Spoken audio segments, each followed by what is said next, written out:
Hi, I'm Paul J. Welcome to the theAnalysis-news podcast.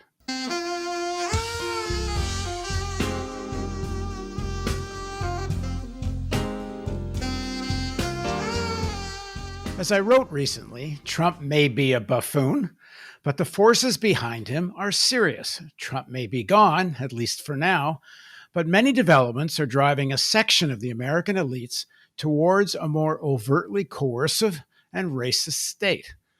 This section of the elite has been ascendant because, quote, liberal American capitalism is out of solutions. Had it not been for the pandemic, Trump would likely be headed back to the White House.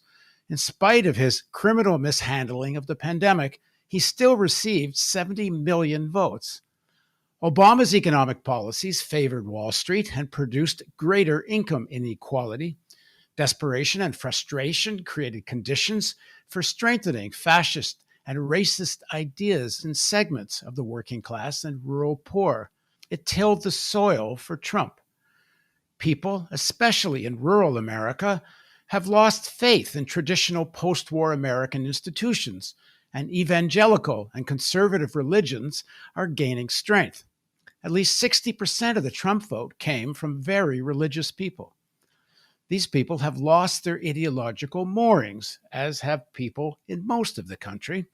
And demagogues from the right, from Trump to Tucker Carlson, are staking out the anti-elitist position.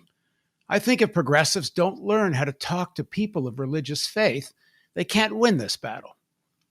The oligarchy is aghast at the success of the Sanders campaign and the wave of progressives elected to office. They fear increasing public support for socialized solutions like Medicare for all, publicly owned banks, community control of police, and a growing consciousness that some form of socialism is a viable alternative.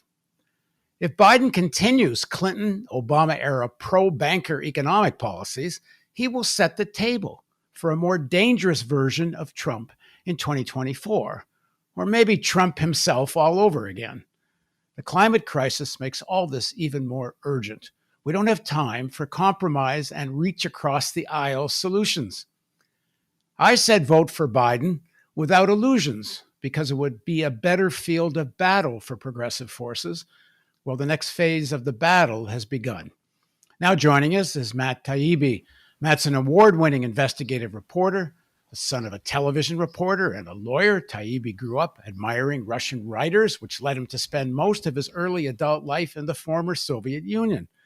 Taibbi returned to the U.S. in 2002 and soon began work as a contributing editor for Rolling Stone. At Rolling Stone, Taibbi won the National Magazine Award for Commentary, and he's best known for his coverage of 4 presidential election campaigns and the 2008 financial crisis and the criminal justice system. He's written 8 books, including 4 New York Times bestsellers, The Great Derangement, Griftopia, The Divide, and Insane Clown President. His book, I Can't Breathe, about the police killing of Eric Garner, was named one of the year's 10 best books by the Washington Post. Thanks for joining us. Oh, thanks for having me. So I want to dig into the article you wrote recently about, just which party is going to be, at least call itself the working class party. I don't think the Democratic Party ever was actually the working class party, but a lot of people thought it was. But just where are you today? Biden's now is essentially going to be president. He's had his speech where he's announced it. Trump hasn't given up, but even much of the Republican Party seems to be bailing on him here. So just as of today, how are you feeling about this? And then we'll kind of dig more into your article. I think this is a dangerous moment for the Democrats because I think they're going to take Biden's victory as a validation of all of their strategy for the last 2 election cycles, whereas in fact, it's really been disastrous. They lost to Trump in 2016, kind of inexplicably, and they nearly lost to him this time, and they suffered losses in the House, but they didn't win the Senate. The Democrats have become essentially an upper class cosmopolitan party. People outside the cities just don't vote Democratic. It's a party of people who are college educated and have professional jobs. people who are more working class and rural, even though they may not have the class sensibility, they tend to they're much more likely to fall into the Trump camp. So I think it's a starkly divided electorate where you can almost tell who's going to vote for which candidate based on where you are in the country, and what that person's background is at this point. And that I think that's a troubling sign for the Democrats, because I think they don't realize it, but I think they've lost working class people. Well, they certainly lost rural working class people. Mm-hmm. I think the urban working class, I think, still votes for the Democrats. Although I would say in this election, the urban working class voted against Trump. I don't know how much they voted for Biden. Right, but even there was some slippage. That's the thing that's ominous for the Democrats. Yeah, they're in this precarious position, corporate Democrats. I think both parties depend on finance and activist billionaires. So much of the Trump vote is religious that he doesn't have to actually deliver on the economic promises. He just has to deliver on the core religious value promises, and then they forgive him for not delivering on the economic stuff, where the urban workers actually want something, and they're getting disillusioned. So, in fact, much more of the urban populations turn to Sanders in the primary. And the corporate Democrats are in some ways between a rock and a hard place. Like, piss off finance, Sanders gains in strength, Trumpist forces gain in strength, but they don't have a choice other than rely on finance because that's who they are. Right. Yeah. The strategy that was open to them was to embrace some version of whatever Bernie Sanders was doing. And if they had done that, using all of the PR skill that they've shown over the years in marketing people like Barack Obama, I think they would have won in a walk. If they had some kind of a message that was actually designed for kind of the employee class of voter, but they didn't do that. They went in the other direction, and they kind of actively suppressed both Sanders and the kind of facsimile of Sanders as Elizabeth Warren, who I think ran as kind of a bridge between the two types of Democrat. And so they ended up having to basically run on the same platform that they ran on in 2016. And they got over the line basically because of the pandemic. I think they didn't win for any reason. They did have a good turnout effort, and the logistical accomplishment was significant, but politically they didn't make any changes. They navigated a thoroughfare between Sanders and Trump successfully to get to the other side, and I guess they're probably happy with that, but I think it's bad. It portends poorly for their future. Yeah, I agree with that. But they had a problem with Warren, who was the obvious bridge candidate, as you're saying. And as much as the Sanders crowd got angry at Warren for not backing Sanders, they would have come around to Warren and more enthusiastically than they eventually did with Biden. But I talked to some people that know the Wall Street people pretty well, and I know you've covered that beat a lot. And the wealth tax was just a killer. As long as I actually sat Tom Ferguson, who does a lot of money and politics research, and I asked him once, would finance rather go with a kind of fascism that Trump's heading towards, or would they deal put up with a Warren? And his answer was, as long as the wealth tax is on the table, they'll go with fascism. And maybe it's actually was a tactical mistake of hers. Maybe the wealth tax it's just not the time to do that, given how strong the right-wing forces are. Yeah, but you have to run with some kind of plan like that. Otherwise, it doesn't have any legitimacy as a working party platform. And I think what you're describing with the reaction when people are asked would they prefer Warren or Trump, most of the people I talk to on Wall Street, they see Trump as basically a clown who is incapable of implementing any kind of real political strategy, except for the things that maybe the Beltway insiders already want, like like the massive tax giveaway that he gave in 2017, 18. So I think it's obvious that they would have preferred Trump over Warren because they didn't see Trump as a terribly dangerous figure, and he gave them everything they wanted in the pandemic bailout, and in his tax policy and in military spending. And yeah, Warren's wealth tax was a problem because there was no way to loophole your way out of it. That was the whole point of the program, of the proposal was that it was designed to make sure that companies just paid taxes on what they actually earned as opposed to what they reported or where they reported it. And yeah, maybe that was a mistake tactically, but what are you going to do? I mean, I'm not talking about the corporate tax increase. I'm talking about a tax on individuals. Oh yeah, what? Yes, right. But it was the same concept. Yeah. Mm-hmm.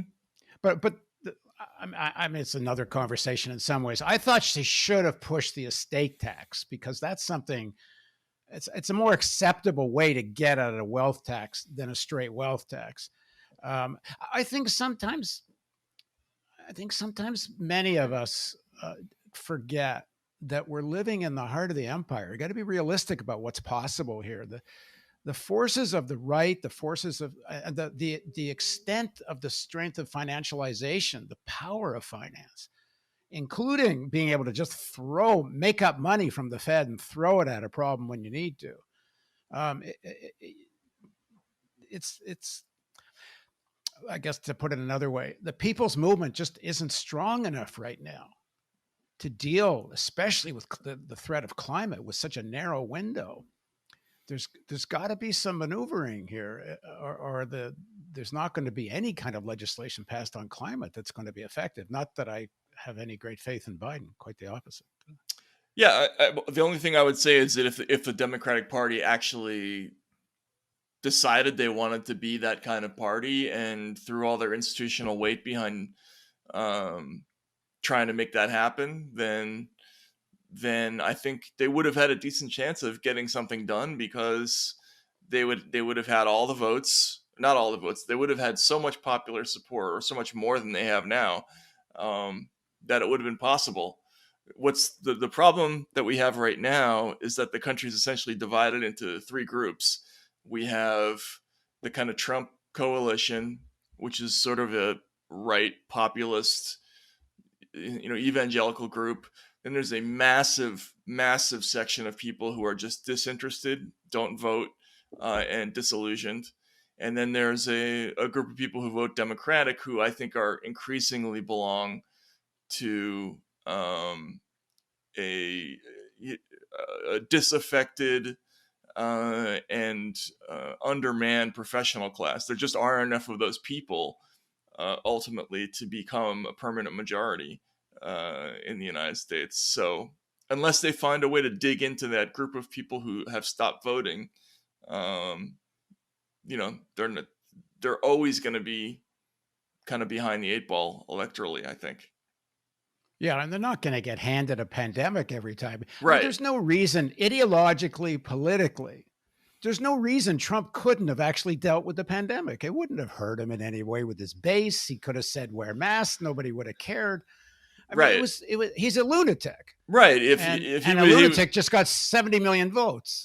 If he were just slightly less insane, he would have won the election. Yeah. And probably going away, he would have won it. Like if he had handled things, with the sophistication of like a 13-year-old, he would have been fine. Yeah. But that's a real scary proposition because every other part of his presidency was also a disaster, starting with climate first and foremost, Iran, and go on department by department by department, unraveling every kind of social safety net and issues of carbon emission and so on and so on. A complete disaster. And I think you're right. He would have won the election. I mean, we once interviewed this guy in a diner outside of Baltimore, white guy in a white area in one of the suburbs, and he said, he says, I think Trump is insane. I think he's a liar. I think he's a con man, and I voted for him anyway. Mm-hmm. What does that tell you about what I think of the other guys? Mm-hmm. But anyway, do you see any hope that the Biden? Here's my Hail Mary about Biden, my naivete Hail Mary, that he doesn't have to worry about running again. He doesn't have to worry about a post-presidency career. He's old enough that he could break his own mold. You think there's any chance he'll listen to the progressives? And I guess we're going to find out pretty soon about who he appoints. Oh, there's no way that he goes that way. Biden he's a creature of the Beltway. He always has been. His personal leanings, I think, politically, are probably far more conservative than he lets on. He has a persona that has been carefully crafted over the years that accentuate this idea that he's from the working class, that he's Scranton Joe, and he has that hardscrabble background. But really, if you go back and look at what he actually believes in, the things that he seems to feel most strongly about are things like very draconian criminal justice plans,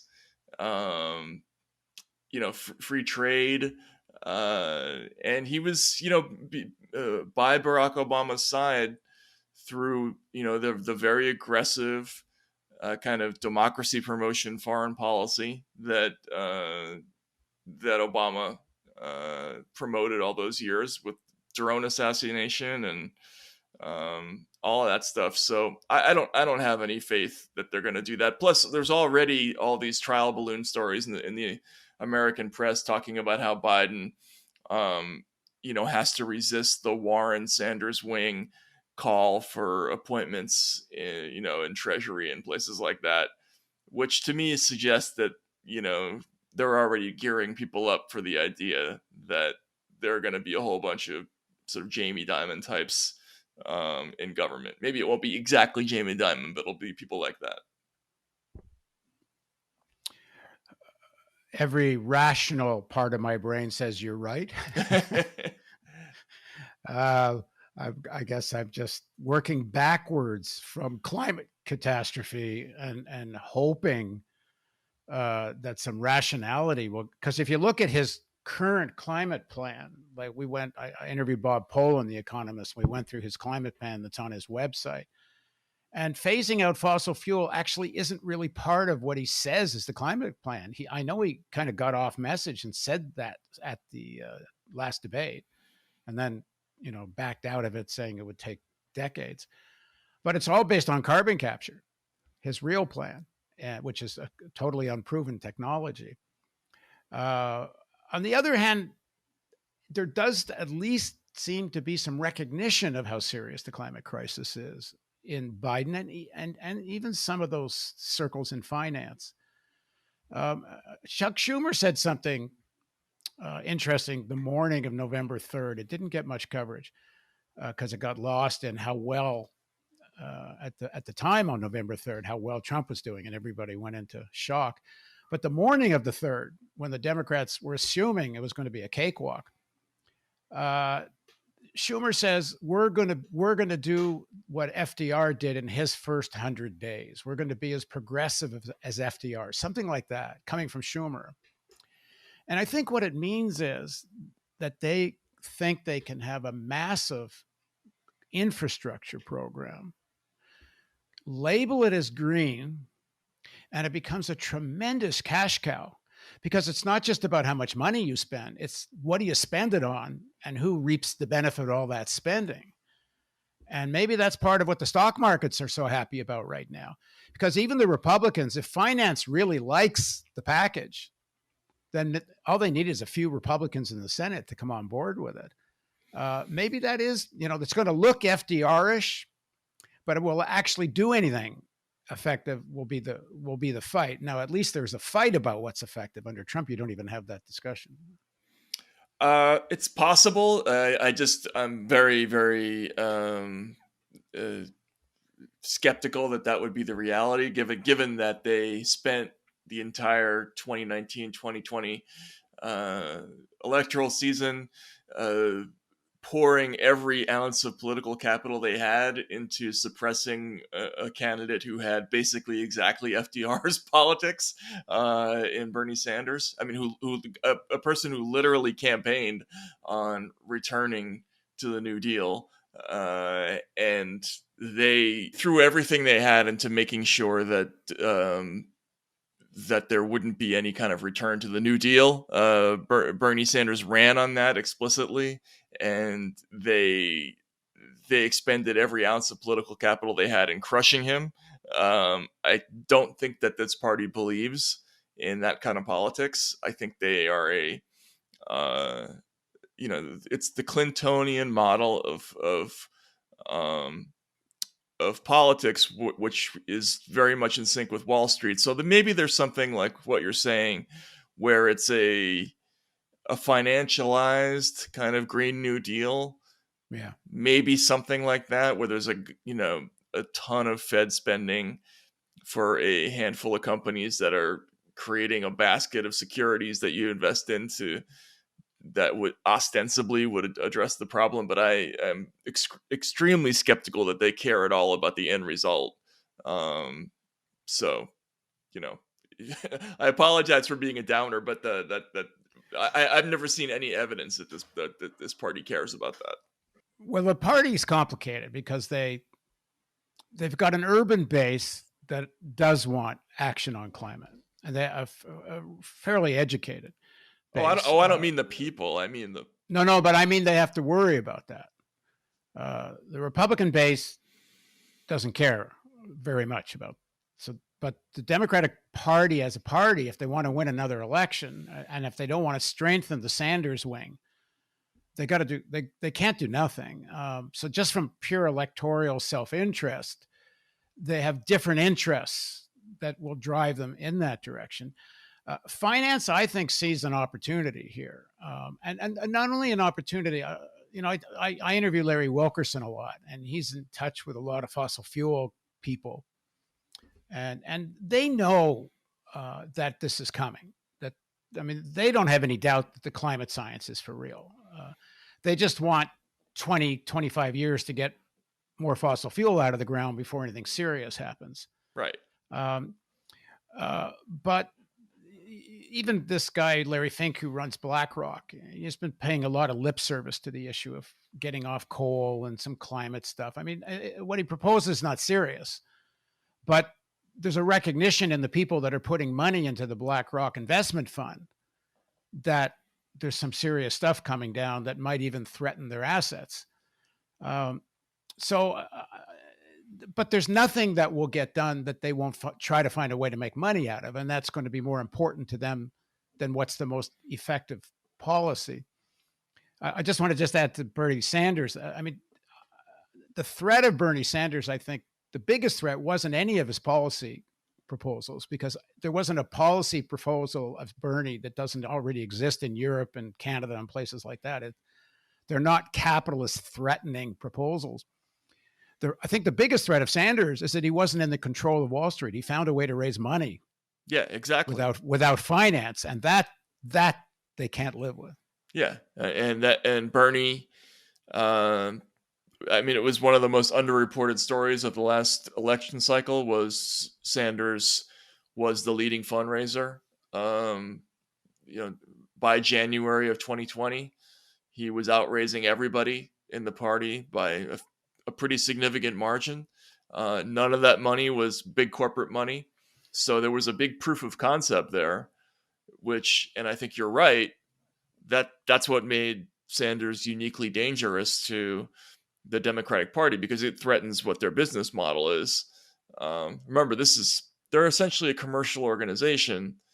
And if they allow somebody like Bernie to become the nominee, they would be eliminating thousands of cushy sinecures for all the people who've been working for the party for years in Washington, and they'd have to bring in a whole new group of people who don't believe in what they believe in, which is taking corporate money and pretending to be socially progressive. That's what they do. And Bernie proved that you can be a competitive politician without the money, and that's when I think that's when they became particularly hostile to him. Was it precisely at that moment when he started to pull ahead, and he was raising all the money. Yeah, I agree that these parties and the whole political structure didn't have the internet in mind and internet fundraising in mind when it was created. It's really threatened who controls the politics. And just as a parenthetical, I mean, I remember I covered Howard Dean when he first ran for president, and Dean actually did something very similar. He had an early fundraising lead in 2004, all through internet generated small contributions. And that's when all the think tanks, the big news media organizations, that's when they all turned on him. And it wasn't because he was a big bomb throwing liberal. I mean, although he was anti-war, that was the reason. That was what engendered all the hostility, was the financial independence. Yeah, because this, quote unquote democracy, right, has some built-in controls. One is the Electoral College, the other is the Senate, and most importantly is who controls the money. If you break the money control, all of a sudden it actually might start looking democratic, and it wasn't designed for that. Right, and then there's the media after that, which let's talk about that. Yeah, what the hell is going to be the new business model for CNN and MSNBC? I mean, the whole business model was anti-Trump. I mean, I've written so much about this in the last 4 years. These companies have transformed themselves into, they're so far from what the traditional conception of a news organization is, that they're basically unrecognizable at this point. And they created a programming slate that was really based around the character of Donald Trump. Without him as a constant to react to, I have no idea what they're going to do, because the rest of their programming is virtually indistinguishable from the stuff you would read on the Democratic National Committee website, for instance, in the press releases section. There is no other independent thought that goes on in most of these news organizations. So it's been amazing to watch, and I have no idea what they're going to do. And I think they almost have to hope that Trump has like this big domestic presence somewhere, like through maybe a news network or something like that. Well, he probably is. He's already started his fight with Fox. So and right, they with him, with Fox calling Arizona before anyone else did. Right. And actually, I've been watching Fox more than MSNBC and me too, and CNN, because I know what they're going to say. At least you get the odd surprise on Fox. And there was go ahead. Yeah, wasn't that amazing? There was stuff on Fox during the election. They had people on saying who were supposed to be like the experts in like the Latino vote, who were saying things like, yeah, he won a lot of Cuban voters, but he really let down Puerto Ricans, and that's why he didn't do well. Or you had Mike Huckabee on saying things like, there's a time to be a candidate and a time to be president, and the time to be candidate is over, and Trump has to recognize this, and he has to stop talking about not counting votes anymore and that sort of thing.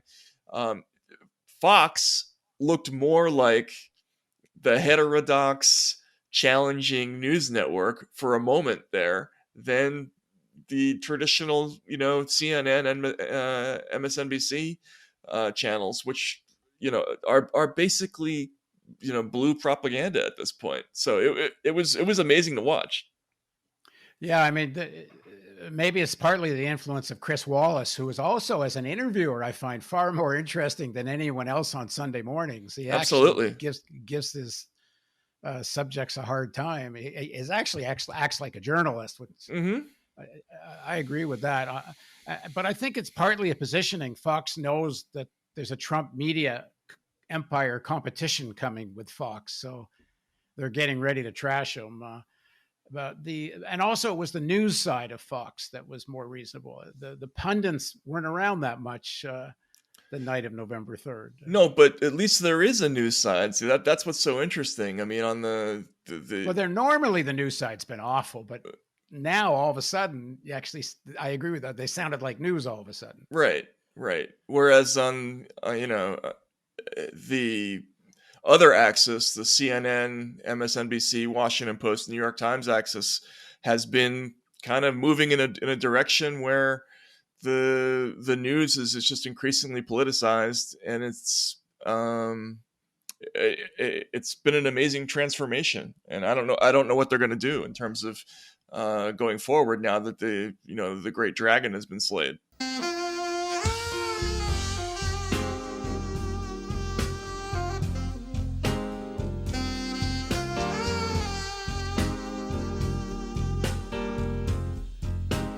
One of the things that surprised me about this vote, which shows that I bought into, I don't know, polling or whatever it was. I always thought that Hillary could have and should have won that election, and she didn't because she didn't campaign in the swing states. Well, now it turns out that Biden, who did campaign in the key swing states, and yeah, he won, but in Michigan by 140,000 votes. I mean, after 4 years of Trump, it shouldn't have been close. Not 140,000 votes is still close. So this 70 million votes that Trump gets, it's a real solid base. And I think what the corporate Dems either don't care or don't know what to do, they actually don't know how to get to communicate. I'm not talking messaging here. That's another issue. They actually don't have a distribution channel to get to those 70 million people, because those 70 million people don't watch CNN, MSNBC. They don't read the Post. They don't read the Times. They either watch Fox, and even Fox is overrated. Tucker Carlson does an average of, I think it's 4.4 million, which is great for cable.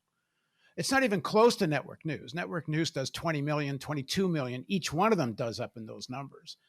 So it's not just Fox. I think it's radio, and it's the pulpit. They're not getting that they have no way to talk to those people, and they seem to make no effort to talk to those people. Yeah, and this is another thing I've written a lot about. I've talked a lot about this with people like Tom Frank, the author. Yeah, I just had him on. He was just on. I have a piece with him. Oh, really? Okay. On the analysis. As a fact, the top story on the website right now is whatever happened to America with Tom Frank. Yeah. There you go. So he and I have talked a lot about this because, again, there has been this transformation in the news media where the voice of the working person, which used to be like an integral part of the news experience, there was always one columnist or a couple of columnists, like Jimmy Breslin, Mike Barnacle, didn't matter who. Every city had that person whose job it was to speak in the vernacular of the working person and to make sure that the news organizations maintain some kind of connection to regular people.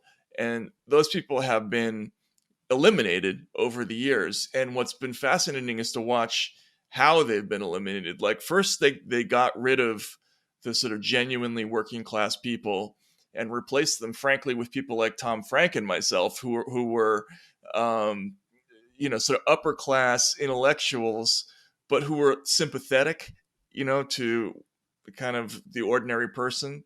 Then they got rid of us. And they got rid of both of you. Both of you don't get on anymore. Yeah, exactly. And or anybody like us.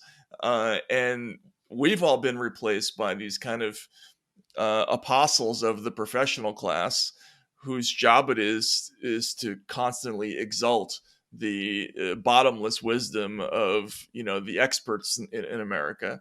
And so the problem with the news media now is that they don't have any people who even have a thought about how to communicate with ordinary folks. And that's why they keep missing things like the 2016 election and now the 2020 election, because they don't know anybody who legit. Well, actually, they kind of do.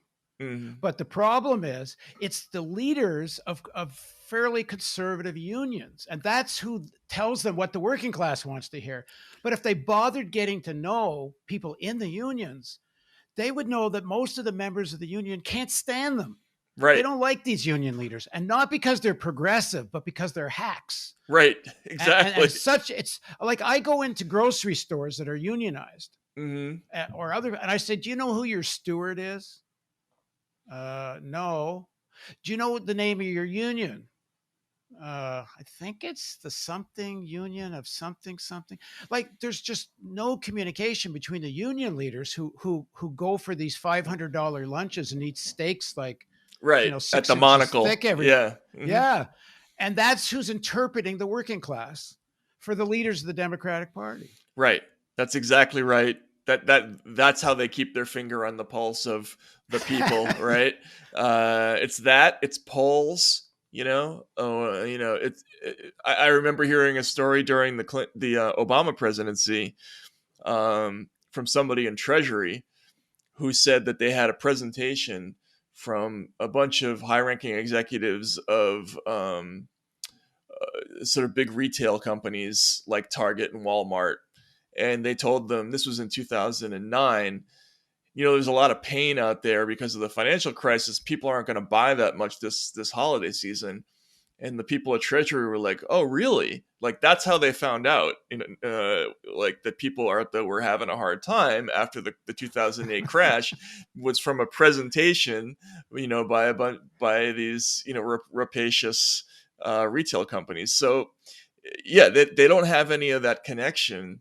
And I wrote about this sort of as a joke, but if you look at the media treatments of this race, there were so many think pieces about who Homer Simpson was going to vote for. And the reason for that is because Homer Simpson's the only potential Trump voter that most journalists even know, and it's so embarrassing on so many levels, but it's a serious problem. It's a very serious problem. The other thing they know, but I don't get how they can't get their head around what to do about it, even when they're so close to finance and everything else. But anyway, they know, and they've been told at least since 2004, 2005, how the Koch brothers and other billionaires allied with them have consciously, methodically, systematically created this alliance of far right think tanks promoting hack, con man, evangelical religious leaders. The ordinary people are not disingenuous. Most evangelicals, I think, are quite sincere in what they believe. But the leaders are hacks, and every so often there's a sexual expose, there's this corruption scandal. It just doesn't matter because the narrative, they get forgiven. They have it's. I did a film once on professional wrestling, and it taught me a lot about this whole thing. And, this idea of heroes that are called faces turning Yep. into heels, and then Right. heels turning back to faces. That catharsis is very meaningful for people because they go through that catharsis with the character they're viewing and identifying with. Yep. So this great network's been created of millions and millions. At least 60%, I think, of the Trump vote is this very religious vote. It may be as high as 70%.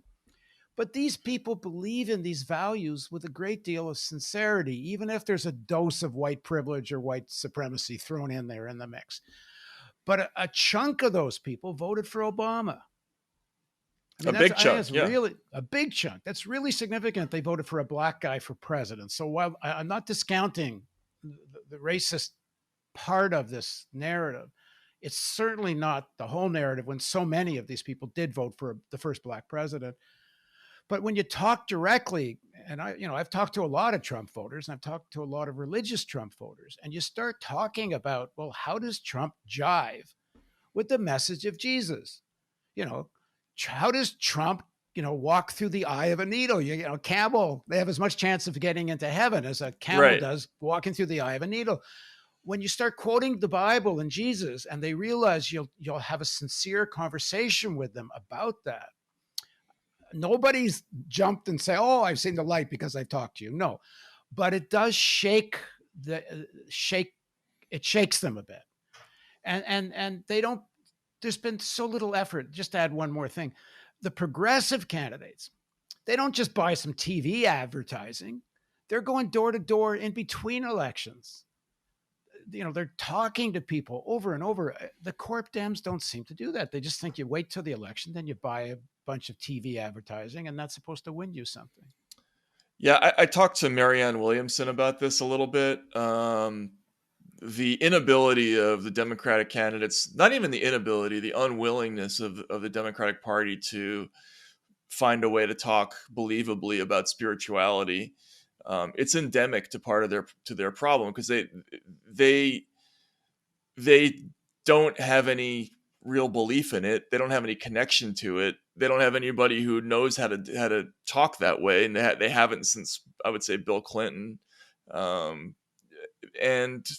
the modern ethos of a lot of kind of progressive / liberal thinking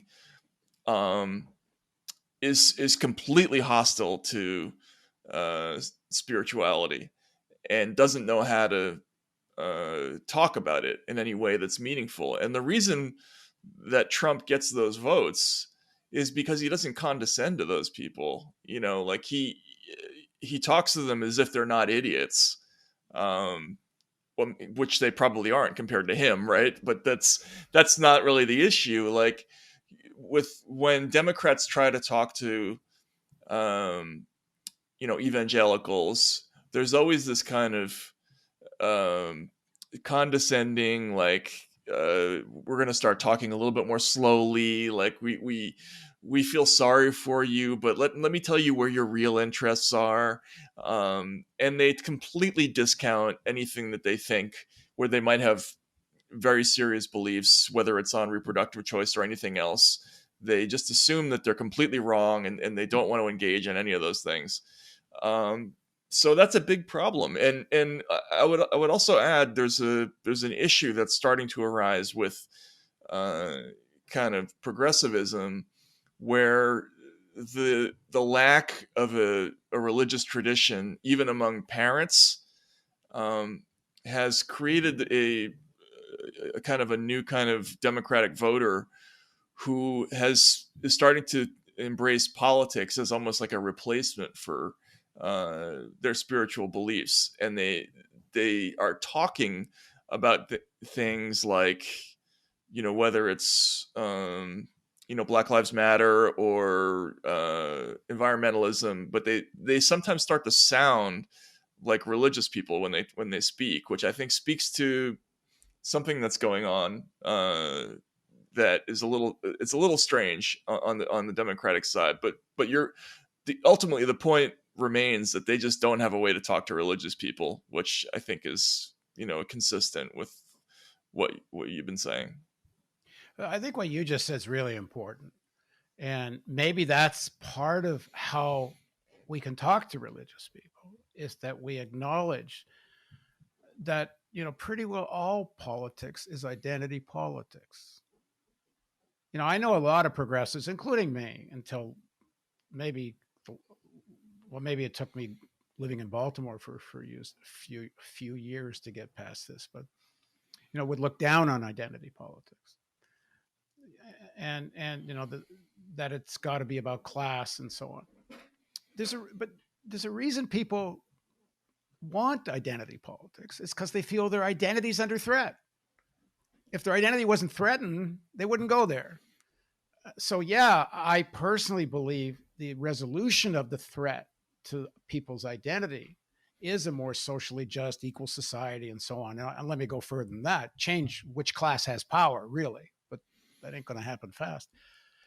But when you start arguing religion and politics, and it's not like it's that different, as you say, not just for religious people, for supposedly secular people too, you are fighting with people's identity, not opinions. You're not just, it's not one scientist who's doing this test and another that, and let's argue about what the results are.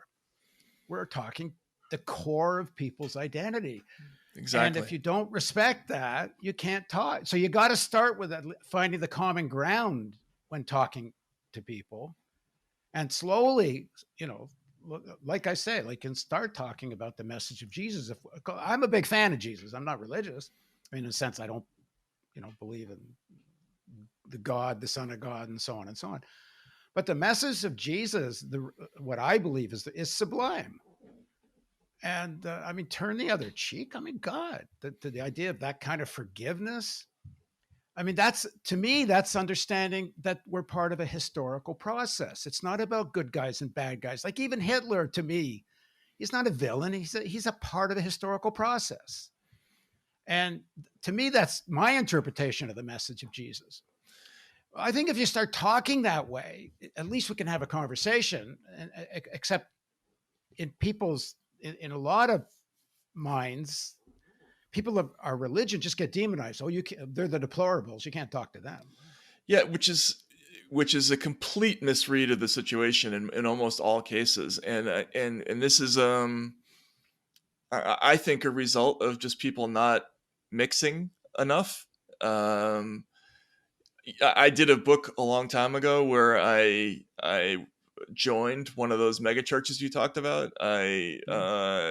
And, Yeah, I and went to one once. Yeah. yeah, and so I was part of, and the leader of this church, John Hagee, is one of the biggest con men in Washington. But the people in the church were good people. You know what I'm saying? And um, my eyes were really opened by a lot of what I heard during that experience, because, just to take an example, evangelicals came an incredibly long way on the issue of gay marriage really quickly, and they did it through the prism of their own understanding of biblical teaching. Right? They got there that way, and I don't think most progressives and most people in academia in America would have thought that was possible. Even 10 years ago or 15 years ago. And so it's frustrating to me that a lot of the people who are Trump voters, they're so caricatured, uh, and people have this idea that they're completely inflexible in their thinking. That's not really true. I think what's the thing that is most um, deeply felt by those folks is a sense of like betrayal and hurt, um, and the feeling of being disrespected is what's most profound with those people. And if you we could find a way to not do that, I think that's where the hope and for a better future might come. Well, I think one place to start is when you look at the fact that 80% or 82% of evangelicals voted for Trump. Well, that means 20% didn't. And that 20% goes to the same church as the 80%. And they, have tea and strawberry shortcake or whatever the heck they eat at parties. And I have a friend who's a lefty Jewish woman who's married, lives in Tennessee, married to an evangelical guy. And on most political issues, they agree. Mm-hmm. And I went down to visit them, and I insisted he take me to his church, and he did. And I honestly, I got to be honest, I don't understand how a rational person can listen to the service who's practically promising you a colored TV if you believe in, don't commit these sins. But it almost doesn't matter what the preacher says in some ways. The experience of being in the church with all the other people that believe as you believe is cathartic. It's transcendental. It lifts you up on the wings, whatever the phrase is. And even I felt it, even though I don't believe really any of it. So the experience is cathartic, and people just don't get dramatic, emotional, cathartic experiences in their lives. And, it doesn't matter what policy you're talking about. If you can't understand that, for the same reason professional wrestling, is so popular. Like most people can't figure out why the hell anyone would ever go when they know, at least, in fact, it was my film that broke the news that it's all theater, but it's still cathartic. Right. Right. Absolutely. Yeah. No, I agree. I think, from the perspective of conservative voters, a lot of them are very frustrated, and they think, look, a lot of these voters spend a lot of time thinking about their spiritual lives and ethics and morality as a separate, something separate and apart from politics. And um, I, I, I don't see the same thing necessarily from voters on the Democratic side. Like, it's just a different way of thinking about life, and I don't know. It's frustrating that, yes, evangelicals think a lot of silly things. There are people who believe in, the coming apocalypse, and they read books like Left Behind, and they think they're real. But there's a lot of deeply felt stuff in there that's important. The other thing I think is really important in this moment is not to forget how powerful that movement around the Sanders candidacy was before he stepped, he lost and had to support Biden. The movement, the motion was really electrifying.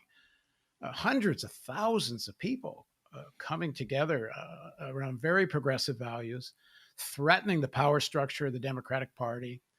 And yeah, there's been this, tactical truce to defeat Trump, maybe a little too much, in the sense that I don't think there needed to be as much withholding of critique of the Biden forces in order to defeat Trump. On the other hand, I've never won an election in my life, so maybe I don't know what I'm talking about. I really do. I mean that in all sincerity. It's hard to say they should have done this and should have done that to people that have actually won elections.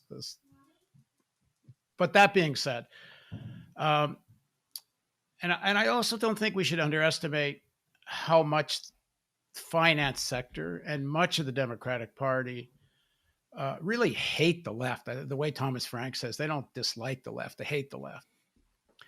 But I think there is a new dynamic here because of how strong that Sanders candidacy was. And like you take Kamala Harris, looking forward, to 4 years from now. If she really pisses off the progressive wing of the party over this next 4 years, there's going to be a serious progressive challenge to her. I don't know whether it's AOC or, I mean, that's the way it's looking. I mean, God, what a primary that would be. Yes.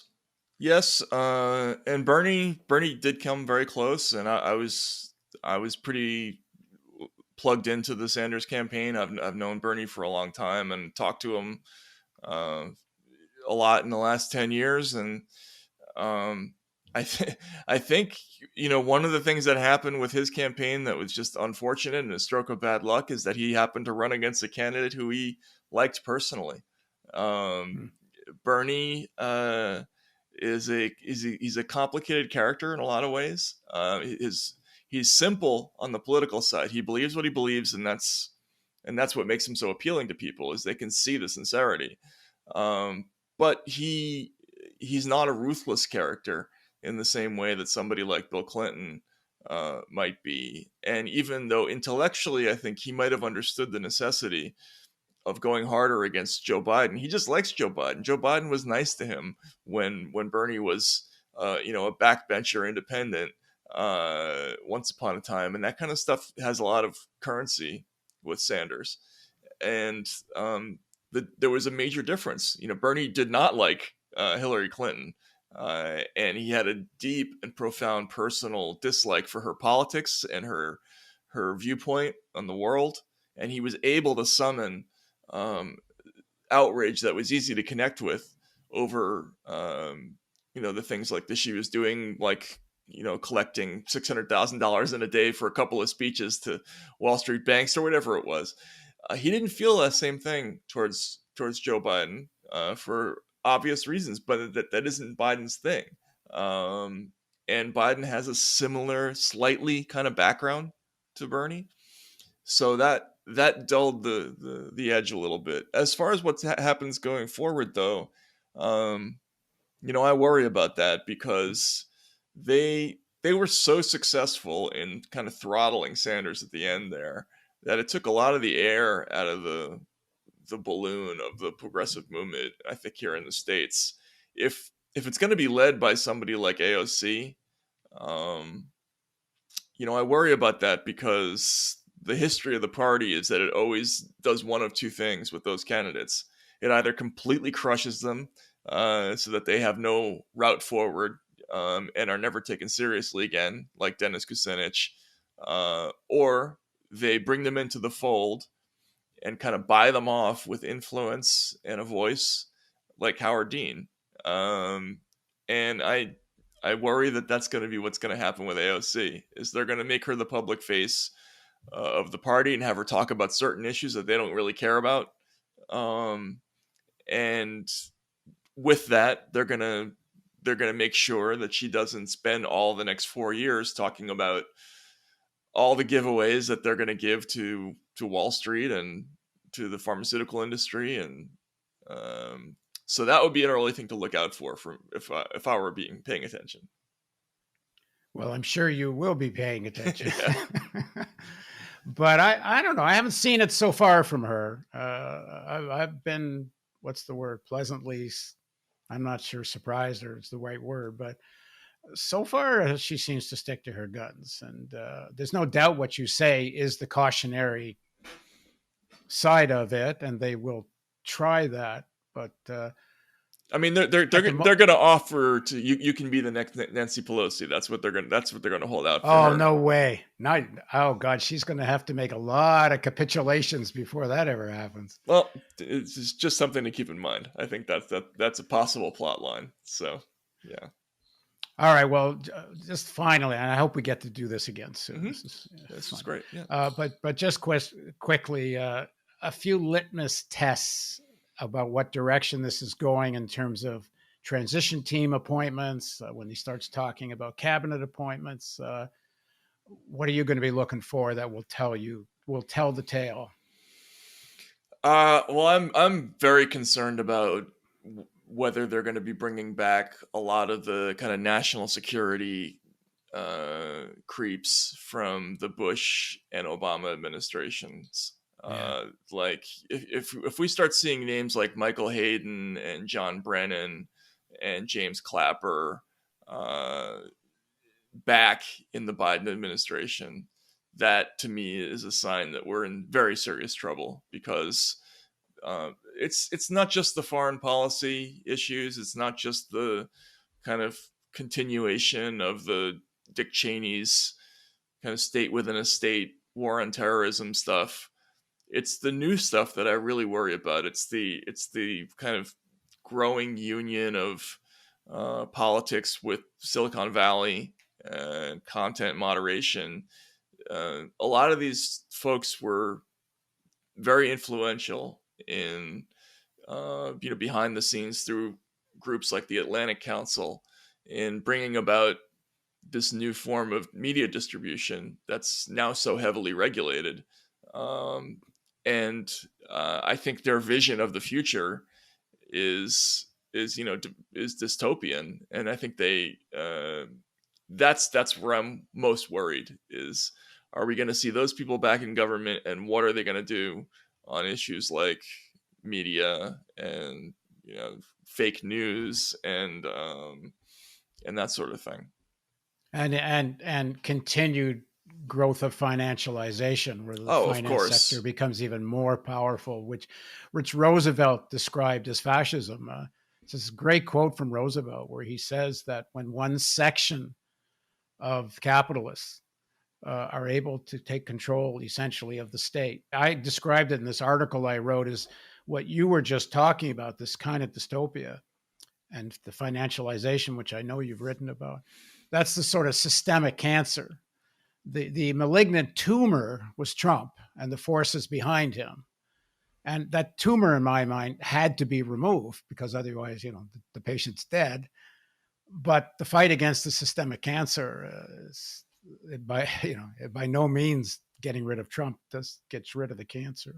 Yeah, and not to go on about this, but the bailout that came after the pandemic started, the argument that Wall Street made at that time was essentially the Fed has an obligation not just to stabilize markets, but basically to prop them up, right? Like this was a different argument that they made in 2008 when they said, okay, well, we have to make these companies whole because otherwise there will be permanent lasting damage, collateral damage to the economy, and we'll just fix it to just this one time, and we'll go back to a free market system. They actually overtly made the argument this time that the Fed needs to make sure that prices stay at a in the various capital markets, that they stay at a reasonable level, so that there's some predictability to it, which is essentially even higher than reasonable. Yeah, higher than reasonable. So in terms of the stock market, it's crazy. You got a pandemic and a depression, and the market's going through the roof. Right. What exactly are we? What's the justification for that? Apart from we have to make sure that people who are invested in, uh, in not in the stock market, because they didn't do it directly there, but the money market funds market, for instance, right? Like, why do we have to make sure that stays at a particularly high rate? I mean, and so 25 years after we had ended welfare as we know it under the Clinton administration, we've created this other thing, which essentially is like permanent Fed backstopping of the financial markets. And they did it through Trump, but it's not associated with Trump. It's a thing that kind of happened that the public doesn't associate with him. And if that continues, I mean, that's a pretty extraordinary development, to commit so much of our resources to that. And so that's another thing to keep an eye on. And then Act Two. I don't know when Act Two comes, but as soon as the economy really starts to come back, Act Two will be, the debt's too big. After saying we don't care how much money they create, then the austerity hawks are going to come back, and then it's going to be back to, well, the people are going to have to pay because the debt's so high. Absolutely. As they were disregarding the entire concept of debt during this period, right? Like they literally said it doesn't matter at all, right? We can I forget what the Fed chair's comment was, how he phrased it exactly, but essentially it's like, we're not going to run out of ammunition, right? So there was no floor or no ceiling to how much debt they were willing to incur to do this, and yet but they will absolutely make that argument once the economy starts to come back, and everybody knows what's going to happen. You're right; it's going to be some version of Greece or Italy. You know what I'm saying? It's going to be they're going to talk that way. Yeah. When it comes to any legislation that's actually going to help people, right? There's a really interesting number I saw. I think it was from 2018, Brookings Institute.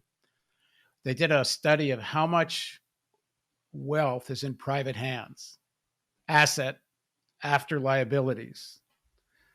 $98 trillion in a private American hands. Wow. Yeah. I mean, that's insane. And the ability to tax some of that and pay for this stuff is rather easy if you had, the political will. But they're going to claim there's not enough money, right?